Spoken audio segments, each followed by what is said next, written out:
Hello there guys, it's me Unstable Voltage. Welcome to a brand new series of Europa Universalis IV, this time around with the Common Sense expansion.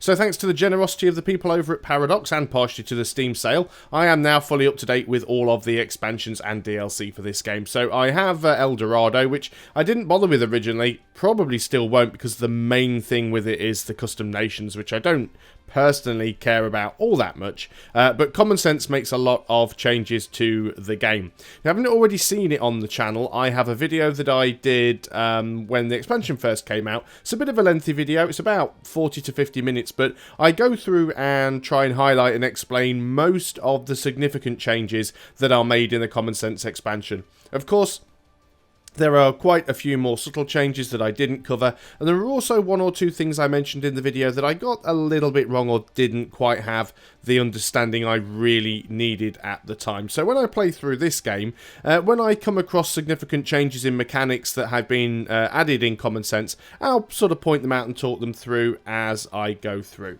So I've been trying to decide who to play as, and I've decided I'm going to try and play another campaign as England. Yes, I've already tried that once on the channel, but to be honest, that particular game didn't go all that well, and we never really got into it. So it would be nice to actually get some, you know, some decent progress through as England. There are some changes that have been made which are going to be more interesting. First of all, England no longer starts in the 100 Years' War with France, so that makes life a little bit easier because even though you could win the 100 Years' War as England, it was always difficult, and the best way to do it used to be a little trick where you would basically put all of your armies in Bern and just try and bait the French to come and attack you, because Bern used to be mountains.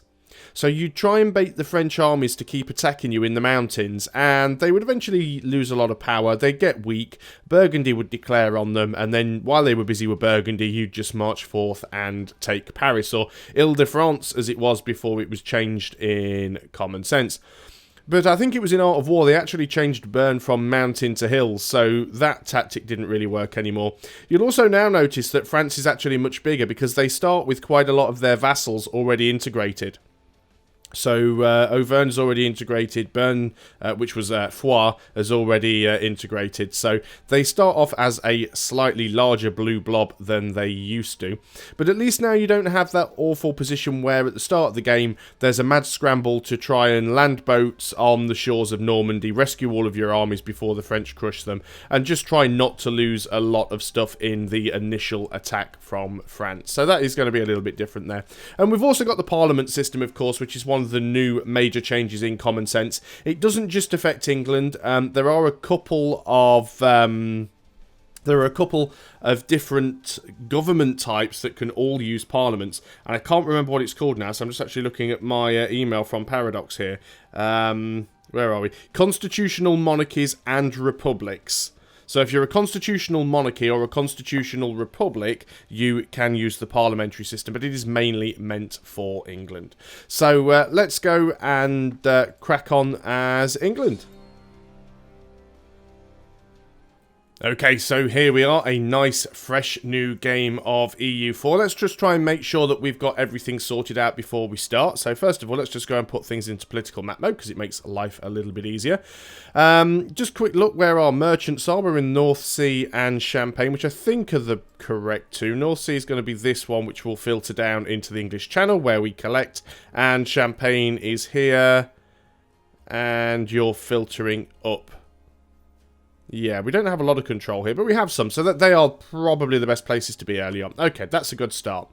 So, what we need to do first of all, I think, is set up our alliances and our rivals. Now, hopefully, brilliant. Castile hasn't rivaled us. That is great. And they've rivaled France. Now, France is going to be one of our biggest thorns in the side. So is Burgundy. So they're definitely going to be two of our rivals. So let's go ahead and do that straight away. In fact, both of them have rivaled me, so we're rivaling them straight back. So we're going to rival France. Of course we are. And we are going to rival Burgundy. Of course we are. Don't know what I'm going to do for the final one yet. We can still pick another. Who do I want on my side? Well, as per usual, we actually start already allied with Portugal. Let's go ahead and have a look at Castile. Now, Castile haven't rivaled Portugal. Portugal haven't rivaled Castile. That is quite good. Has any of these guys rivaled Austria? No. Has France rivaled Austria or Austria rivaled France? Austria's rivaled Burgundy. Burgundy's rivaled Austria right back. And Austria's also rivaled Aragon. Maybe we could actually rival Aragon. And then that would give us some cause to get in a few wars down there. Because we might try and spread downwards towards Aragon. We do, of course, start with a couple of corps over here. We have a corps on Armagnac and we have a corps on Picardy. So we've already got a CB against Burgundy and a CB against France before the game even commences. One thing I'm not sure about, though, because we don't start in the 100 Years' War, I'm not sure if it's possible to get back into that war where you can force the personal union. Because that was the war goal in the 100 Years' War in the before Common Sense. If you actually managed to siege out Ile-de-Paris or Ile-de-France, if you actually managed to siege it out and win the war, you could force France into a personal union. So I'm not too sure how that works. So we've rivaled France, we've rivaled Burgundy. We definitely want to offer an alliance to Castile. They are going to be very, very useful in the war. I think we have four diplomatic relations. Let's go ahead and see if we can ally with Austria as well. They will accept, because they're going to be big in the war against Burgundy. So we could potentially have one more alliance. What about Brittany? How do Brittany feel? Brittany just rivaled Provence. We could maybe get Brittany. They could be useful against France later on. Especially if we can help Brittany win some early wars against Provence. Now, Provence have actually rivaled France as well. So it's quite possible that we could actually help Brittany grab some of Provence, and that would make Brittany much stronger. Of course, if we try and take over most of this land, we'll probably at some point want to try and grab Brittany anyway. We could try doing something over here with Ireland. I don't think there's a huge rush to do that. Scotland will still start being guaranteed independence by France, so we can't really just start by jumping on Scotland. So let's go ahead and... well, we've got no diplomat to send at the moment, so we can't offer that alliance straight away. So who do we want to make as our third rival? In fact, do we want to make somebody our third rival? What are our options? We have the options of Aragon, Austria, Castile, and Denmark. Well, of course, we want Austria and Castile on our side. Denmark, not really all that bothered about. Aragon could be good. They're quite small. Now, they do actually like me. But I think I'm going to go against Aragon. That'll boost my relations with Castile as well. So let's do that. Let's go ahead and just unpause the game so we get our diplomats back. And then we can send our... what have we got here? We've got an alliance offer from Tyrone. So this is Tyrone up here. Do I actually want to take that? Because it would allow us to start grabbing Ireland nice and early. Maybe that's not a terrible idea. Do I really need to get Brittany on board this early? Are they going to be that useful to me? It'd be nice if we could. I think they're certainly going to be a little bit stronger than Tyrone. I'm going to turn that offer down from Tyrone, I think. And I'm going to stick with my original plan and try and get an alliance with Brittany. Yes, Brittany are small, but it may pull us into some interesting little wars. Now, just while we're waiting for those guys to come back, we've got some light ships here. Let's go ahead and we'll tell them to go home at war. And we've got the Hunt Pirates option now, of course. You'll see we've got a few extra options down here because I now have El Dorado installed. So we've got the Hunt Pirates and the exploration missions jobby on there.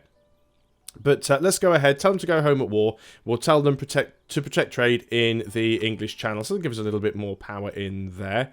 And what else have we got here? We have a fleet of transports and a fleet of heavies. I think what we're going to do for the time being is just mothball them up. That'll save us a little bit of money. Now, one of the other changes we've got, of course, here is the forts. And the forts will cost us quite a little bit of money. I don't think we're going to get declared on instantly. Although it could happen, you never know. How much money are we actually making? We're not making a terrible amount of money. So I'm going to put my army maintenance down a little. And I'm going to go through and mothball some of the forts. Now, you don't have forts in each individual province anymore. You only have forts in selected provinces. And they cost you 1 ducat a month. But if you actually go ahead and mothball them, then they only cost you half a ducat a month. Now, this might be a little bit dangerous, doing this down here against France. I don't think they're going to dive on me terribly early, although they could do. But I'm going to go ahead and put all of these down. I guess I could put the one down in the capital. What I could have done, which would have been a much quicker way of doing that, would have been to have just gone into my military screen and just hit the mothball all forts button. So we'll consider that next time. But, you know, 6 forts is 6 ducats a month. Now we're only paying 3, so that's going to help a little bit. We've got Richard Plantagenet, Richard III, who isn't king yet, but he starts as our leader, as our army leader. And that reminds me, we have a looming disaster. We have the War of the Roses. So the War of the Roses is going to start ramping up until it triggers. One of the following must be true in order to stop this. We either need to be currently in a disaster, which we are not. We either need to have an heir, or we need to have a regency council, or be the lesser partner in a personal union. So that is going to start to flare up. I'm going to go ahead and just group the entire army together in Essex. It does have the supply limit for it. And what else are we going to do? We're not going to bother with any advisors. Still need to wait for these diplomats to come back before we send out our other alliance offers and royal marriages and stuff. We have a mission to select. We can reclaim Armagnac, we can solidify our papal relations or improve our prestige. Let's go for the solidifying papal relations, probably one of the easy ones to do there. Now you'll see we've got 2 new flags up here at the top, which goes with our extra little button down here at the bottom, and that is the Parliament. Now, there are 2 things it's telling us here. First of all, it's telling us that we have no debate in Parliament. And it's also telling us that we have too few seats in Parliament. Now, this is a little bit of a strange warning because you get this pop-up if you have less than 33% of your non-overseas cores. So, obviously, these, I think technically Europe and Great Britain don't count as overseas. So, these do count as actual... You know, they're not distant. If I had cores down here, then yeah, they would be overseas because they're in Africa. But, you know, even though technically, you know, Normandy, Co and everything here are over a sea, they are still on the same continent. So I don't think they actually count as overseas. But in order to have a parliament, you must have at least 20% of your non-overseas cores have to have a seat in Parliament. If you've got less than 20%, then the game will automatically assign some for you. But you get the warning saying too few seats if you have less than 33%. So we have enough. If we actually go ahead and click on this, you can see we actually have 4 seats: Kent, London, Oxfordshire and Lancashire. Now there's definitely a case to be made for making a province into a seat in Parliament. So let's just say we look at Gloucestershire here. If we give them a seat in Parliament, they get better production efficiency, they get a better tax modifier, it does increase stability cost and the cost of reducing war exhaustion, but you also get an increase to manpower and better monthly autonomy change. I'm going to go ahead and make 1 more province into a parliamentary seat, I think. Let's try and find one that is relatively well developed. Wessex is a 15. So I'm looking at these numbers here now. And again, this is one of the changes that has been added in Common Sense. So instead of now spending both money and monarch points on buildings, buildings now only cost money. And you can actually use monarch points to increase the value of a province. So no longer do provinces just have a base tax as a flat value that affects pretty much everything that goes on. They actually have sort of base tax, they have base production, and they have base manpower, each of which can be increased by spending the appropriate number of monarch points. And the more you increase the province, the more expensive it becomes to develop it any further. So I'm just looking at this number here, development, which is the total combined number of the admin, diplo, and military. I'm just trying to see somewhere that is nice and developed, because they will get better benefits from it. It's probably going to be a lot of the coastal ones, possibly down south. London is already a seat, of course, as is Kent. You're 15. Yorkshire was 16. It's between the two. I think we might just go for Wessex there. So we'll make Wessex a seat in Parliament. And it gives the things that we already looked at. That warning's still going to be there. I'm just going to go ahead and dismiss it because we have enough seats. So we have no debate running. We're going to go ahead and start debate here. So what you do in Parliament is every time you can pick a debate, and if you don't pick a debate, there is a penalty. You lose half a point of legitimacy yearly if you don't actually have a running debate. So you get a choice of 5. They should be randomised, but I think at the start of the game you seem to get the same ones. So some of them will give you a permanent modifier, and some of them will give you a modifier that only lasts for a certain period of time, normally 10 years. Occasionally you get some that actually give you both. So the one that I favour out of the list that you seem to get initially is this one. Very, very always good to try and raise base tax. So what we would get is we'd get an extra base tax in Gloucestershire and an extra base tax in Northumberland, and that would be for the rest of the game. And then for the next 10 years we would get reduced building cost by 5%. I think I'm going to go with that one, so I'm just going to go ahead and hit select. But one thing I do want to check, because I've seen this fire before and it doesn't seem to there's a little bit of misreporting when it actually comes up with the result. So what I want to do is have a look in Gloucestershire and see what their base tax is. Base tax of 5. Northumberland has a base tax of 5. So remember, they both have a base tax of 5, and we're going to see what happens when that goes through. Now, even though we've got the debate in Parliament, it currently has a 0% chance of going through. And that's because all 5 of our seats actually oppose the current issue. So in order to get them to support the current issue, we have to do something for them. So Kent want us to bribe the Member of Parliament. So if we give 36 ducats to Kent, we can bribe their Member of Parliament, and it now has a 30% chance of passing with one of the 5 seats backing it. If we go ahead and also give the same amount of money to bribe an MP in London, we now actually have a 60% chance to win. Now you'll see these have different options here. We can lose 5 legitimacy, and that will make Oxford like us. Well, we've got 100% legitimacy, so sure, why not? We're going to have problems with legitimacy when the War of the Roses fires anyway. So it now has a 90% chance to go through. We can spend 10 Diplo power to get Lancashire to support us, or we can lose another 5 legitimacy to get Wessex to support us. Let's go for Wessex. Now has a 100% chance for it to succeed. So there is a failure state. If it fails to go through, I think you lose some prestige. But there is currently a 0% chance for it to end, because the debate will continue until at least the 17th of November 1449. So it takes at least 5 years, and after which there's a 10% chance every month. And there we go. Losing it will cost us 20 prestige. Well, we're not going to lose it, so we'll allow that to tick on. So that's pretty much Parliament sorted out. So what I'm just waiting for now is for my diplomats to get back. Let's just go up to speed 2. There's one of them back now. So I am going to go and offer that alliance to Brittany. I'd also like to get royal marriages with anyone that we can get royal marriages with. So let's go and try and get one with Portugal for a start. And we also want to try and get one with Castile. I'm surprised they actually haven't sent the offer to me. Once we've done that, we'll then go and start sucking up to the Pope.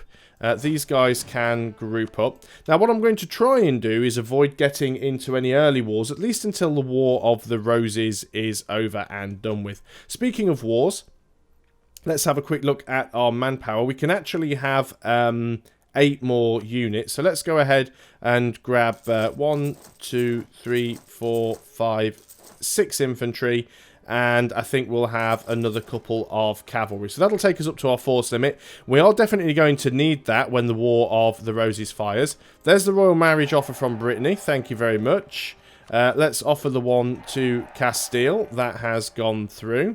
And now we should be able to grab one with Austria. Brilliant. Okay, so just having a quick look, we now have 4 of 4 relations. We have a royal marriage and an alliance with Brittany, Austria, Castile, and Portugal. So just a couple of last things to do before I move one of my diplomats down to suck up to the Pope. First thing we need to do is go and issue a trade embargo onto France because they are our rival. And just getting the autosave there. Let's go and issue an embargo on Burgundy as they are my rival. And we will go and issue an embargo on Aragon because they are my rival. Good stuff. So everyone's pretty much rivaling each other and it's all looking good. So that is not a bad start. So now we can actually go and start to play the game. So I appreciate these first episodes are always a little bit slow because you have so much to do in order to go and get things set up. So let's go and send a diplomat down to improve relations with the Pope because that is our mission. And let us go and try and improve our relation. Well, Austria loves us at the moment. They have plus 77. What have we got here? Plus 76. Brittany plus 95. Everybody loves us. Let's try and work on Castile first then, because they are closer to home. So we may well end up getting dragged into wars with France that have actually been started by the Castilians or the Britons or the Austrians. We'll see what happens. We'll play it by ear. But we should be making a little bit of money still. Lots of CBs firing off here. Yeah, that's a decent amount of money. I mean, obviously it is fluctuating because we are building some units here, so we're actually getting some additional maintenance. We won't be able to get the entire army in there, so let's go ahead and deselect the big army, and we'll just put everybody else into Oxford. So one thing that I have done this time around, I've turned off the notification messages when armies and fleets arrive in a province or a sea. For two reasons. One, a lot of you were just finding it annoying, and even I was to some degree. It's very, very useful to have that information, but at the same time, it's also a little bit of a pain. Secondly, they've seemed to have broken it in common sense, because what happens now is whenever your trade fleet arrives somewhere, you get the pop-up. So if your trade fleet is running a very, very short route, like the one I've got here doing the English Channel, every few seconds it's popping up telling you that the trade fleet has arrived, and it's a real, real pain in the neck. I didn't put all of my guys together in one army there because of the supply limit only being 34. It is slightly bigger in London, although I guess we could actually put them all in London. So that's probably a better idea. Of course, you see now their movement turns grey because they're actually getting movement locked when they get halfway between both provinces. So we've got a supply limit of 35 here. We've got a weight of 34. What we can do is we can actually assign our leader straight away. There's no reason why not to. I mean, it's... The advice is, if you don't have a leader and you don't need one because you're not in a war, don't get one, because all he's going to do is age, and there's a good chance that he might die before you actually get to use him. Well, we've already got Richard anyway, and he's already aging, so we might as well go and assign him. Now, he's actually got 3 maneuver. So if you actually look here, the weight with the Royal Army here is 34, because we have 34 regiments. But if we go and assign Richard, we'll now see that our weight is only 31. Because his maneuver actually reduces the supply consumption of the army. So that's actually quite useful. So how long until the War of the Roses fires? We need to keep our eye on this because we want to make sure when it does fire that we have our army in place ready to suppress the rebels. And we also need to make sure that we are at full maintenance. But we are over the 20-minute mark, so that is a good time to end this video. So thanks a lot for watching. I'll see you guys next time. And until then... Goodbye for now.